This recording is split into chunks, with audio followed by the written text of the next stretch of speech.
இருக்கிறான். ஆகவேதான் மிகப்பெரிய புரட்சி இப்போது தமிழ்நாட்டு தாய்மார்களிடத்திலே வெடித்துக் கொண்டிருக்கிறது. அவன் பேசிய பேச்சு தாய்மார்களின் உள்ளத்திலே வலி ஏற்பட்டிருக்கிறது.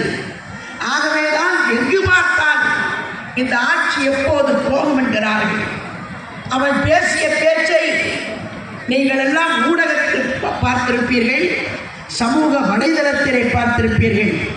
நாங்கள் திருப்பி அந்த வார்த்தையை சொல்ல முடியாது, சொல்ல கூசுகிற வார்த்தையை.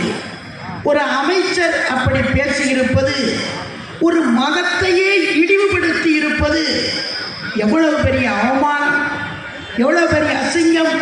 அவரை சும்மா விடலாமா? ஆகவேதான் அண்ணன் எடப்பாடியார் அவர்கள் தமிழ்நாடு முழுவதும் உத்தரவிட்டு இன்றைக்கு தமிழ்நாட்டிலே இருக்கிற பெண்கள் போராட்டம் நடத்த ஆரம்பித்திருக்கிறார்கள். இந்த போராட்டம் வெடிக்கும்.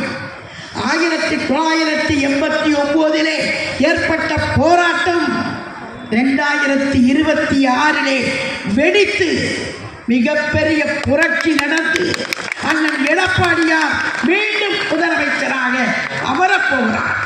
இதுதான் வரலாறு, இதுதான் சரித்திரம். ஒரு அமைச்சர் பேசியிருக்கிறார். பேசின உடனேயே ஸ்டாலின் தங்கச்சி பொங்கி எழுந்து ஆய்ச்சி பேசலாமா அப்படின்னு சொன்ன உடனேயே கட்சி பதவி துணை பொதுச் செயலாளர் பதவியிலிருந்து எடுத்துட்டீங்க. தங்கச்சி சொன்ன உடனேயே துணை பொதுச் செயலாளர் பதவி காலி.